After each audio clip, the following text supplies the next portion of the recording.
係粵語片嘅黃金年代。曾經流行過一句話：陳寶珠嚟啦！呢句話一講出口，人群衝嚟衝去，影迷自動讓開一條路。正係因為各個時代嘅影迷公主到咗，半個幾世紀過去，陳寶珠個名喺香港影視史上依然係一段冇辦法繞過嘅傳奇。不過係舞台同銀幕嘅光環背後，佢嘅人生就好似一部起起跌跌嘅長篇電影。自細俾粵劇名伶收養，15歲初登銀幕就紅遍香港。25歲係最高峰嗰陣決絕咁飾演遠走，短暫婚姻之後獨自湊大個仔，人到中年又重返舞台。呢位一生被萬千寵愛又被命運玩弄嘅女人，今年已經差唔多80歲。佢到底經歷過啲乜？又係點樣自己一個行過呢一切嘅？陳寶珠1946年係廣州一個極之窮困嘅家庭出世，原名何巨勤，係屋企16個兄弟姊妹裏面排第8。嗰陣時嘅香港粵劇好興盛，因為屋企經濟真係好拮據，親生父母冇辦法之下將2個仔女交俾粵劇名伶陳飛龍同龔粉紅夫婦揀嚟收養。龔粉紅一眼就睇中咗細個嘅佢，就咁樣改寫咗呢個女仔嘅命運軌跡。養父陳飛龍係出名嘅岩花旦，養母龔粉紅係粵劇紅伶。陳寶珠自細就係一個長年做打鑼鼓鏗鏘嘅環境裏面大。佢4歲嗰年就俾人接入陳家，5歲嗰陣第一次上台，7歲就俾人送去拜京劇武旦粉菊花為師，苦練不派功夫。10歲嗰陣又同梁醒波個女梁寶珠等人組成咗知寶劇團，係台上反串文武生。細個就受盡嚴厲訓練。陳寶珠嘅童年同普通細路仔嗰種無憂無慮爭好遠。喺嗰個年代，養母龔粉紅對佢嘅管教好嚴。陳寶珠曾經回憶，細個嗰陣覺得養母一啲都唔識佢，就算自己拍戲拍到筋疲力竭，養母都從來冇半句溫慰說話。不過佢依然將所有拍戲得嚟嘅血汗片酬1毫子都唔留咁交晒俾養母保管，直至佢結婚之後，龔粉紅先至將呢筆財富全部還翻俾佢。後嚟，陳寶珠曾經透過人揾翻自己嘅親生媽媽，但佢始終覺得生娘不及養娘大。就算係金錢上接濟過親生父母，都從來冇離棄過一手湊大佢嘅龔粉紅。2010年2月24號，98歲高齡嘅龔粉紅喺紅館出席養女主演嘅粵劇折子戲嗰陣突然暈低，送去醫院搶救無效過身。陳寶珠直到演出圓滿結束先至驚聞噩耗，趕到醫院嗰陣已經見唔到養母最後一面。呢份遲嚟嘅領悟同永別嘅遺憾，成為佢心入面一道好難埋口嘅傷痕。早喺踏足影壇之前，陳寶珠已經跟住粵劇名家任劍輝學藝。1960年1月31號，佢正式俾任劍輝收為入室弟子，成為粵劇界唯一一個跟足古老儀式拜入門下嘅弟子。有名師指點，佢係戲台上面嘅基本功紮實到不得了，亦都為日後嘅銀幕生涯打落硬淨嘅身段功夫。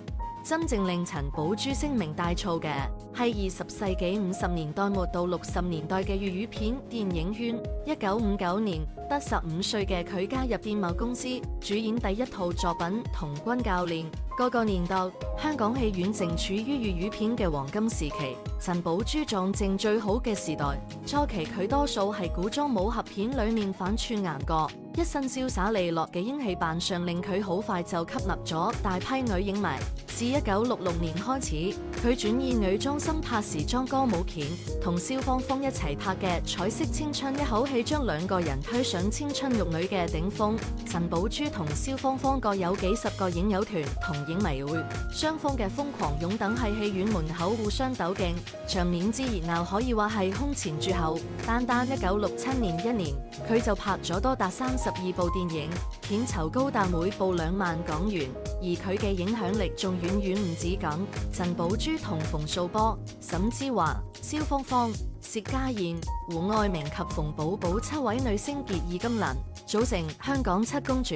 陳寶珠按年紀排第3，喺呢7位姊妹當中，陳寶珠嘅人氣一枝獨秀，被業界冠以影迷公主嘅美譽。佢拍戲嘅時間唔長，但累計演出超過240部電影，產量之高，受追捧之烈，堪稱粵語片時代嘅一個神話。而係佢合作過嘅眾多男演員裏面，有一個名字注定冇辦法繞得開，就係呂奇。兩個係銀幕上合作超過20部電影，拍檔飾演情侶嘅形象深入民心，玉女天丁更加成為幾代觀眾心中嘅永恆經典。嗰陣時嘅呂奇風度翩翩，有多情公子之稱，而陳寶珠青春可人。兩個人俾外界譽為影壇嘅金童玉女，坊間幾十年嚟一直流傳陳寶珠同呂奇當年戲假情真，兩個人嘅戀情俾養母宮粉紅強行拆散，最後不歡而散。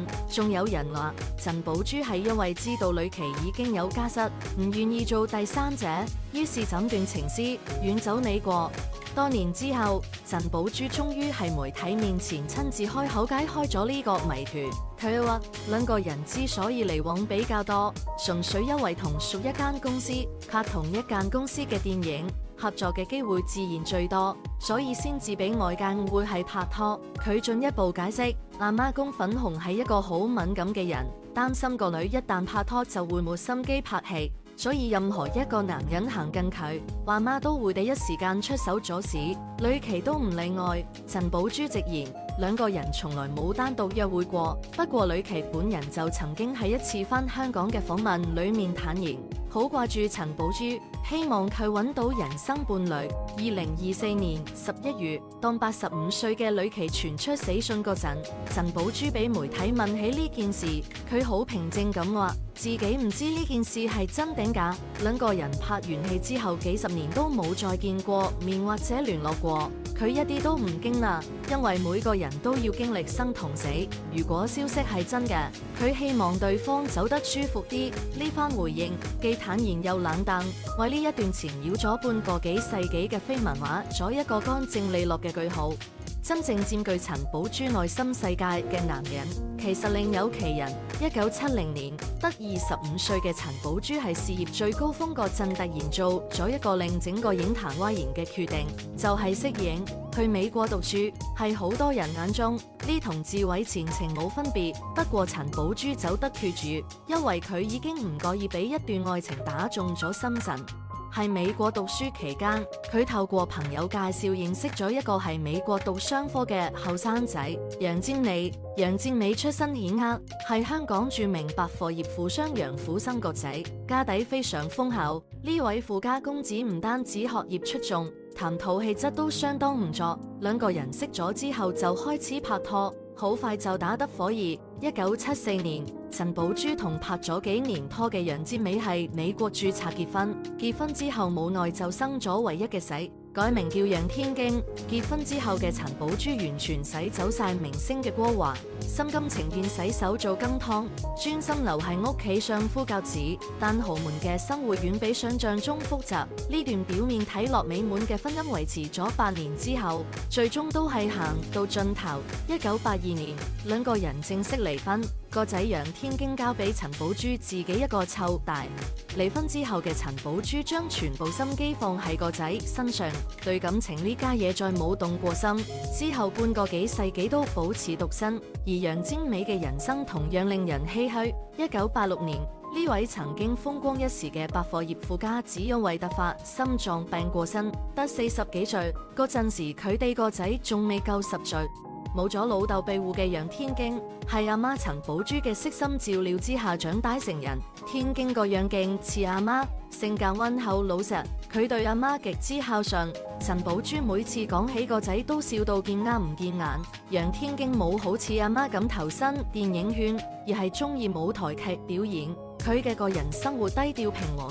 2011年同舞台劇演員文生結束3年幾嘅愛情長跑，正式註冊結婚。求婚嘅儀式簡單到令人意外，不過係食飯嗰陣遞上戒指，對方就點頭應承咗。婚禮當日，陳寶珠親眼見證個仔成家立室，感動到喊出嚟。第2年為佢哋補辦喜宴，宴開35席，愛子心切嘅陳寶珠一手包辦晒全部酒席費用，仲將自己阿媽同奶奶留低嘅珍貴首飾全部送咗俾新抱。對呢位新抱嘅中意同重視簡直係出晒面。結婚之後，楊天經兩公婆同陳寶珠一齊住。對於婆媳關係，陳寶珠曾經大方咁話，自己唔會擺捱奶款，只要互相體諒就好好相處。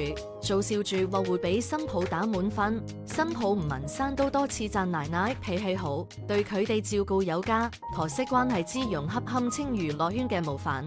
陳寶珠係銀幕上演慣錦衣玉食嘅公主，但私底下嘅生活卻樸素得令人有啲意外。佢雖然演藝收入好豐厚，但屋企一啲都冇奢華豪裝。2025年元旦，個仔楊天經喺社交平台發咗多張為阿媽慶祝78歲生日嘅相，意外將陳寶珠嘅屋企內部曝光。從啲相可以見到，佢屋企以簡約嘅白色做主調，牆身同門框都係白色，飯廳擺咗張圓台，旁邊係一個放雜物嘅木櫃，廚房嘅櫥櫃係深啡色，跟門口有個雙爐頭，旁邊係一個普通嘅雙門櫥櫃同乾濕洗衣機。咁樣嘅家居擺設同佢巨星嘅身份形成巨大反差。仲令人驚訝嘅係，佢自2020年開過生日派對之後，連續4年都冇大肆慶祝過，因為擔心疫情影響身體健康。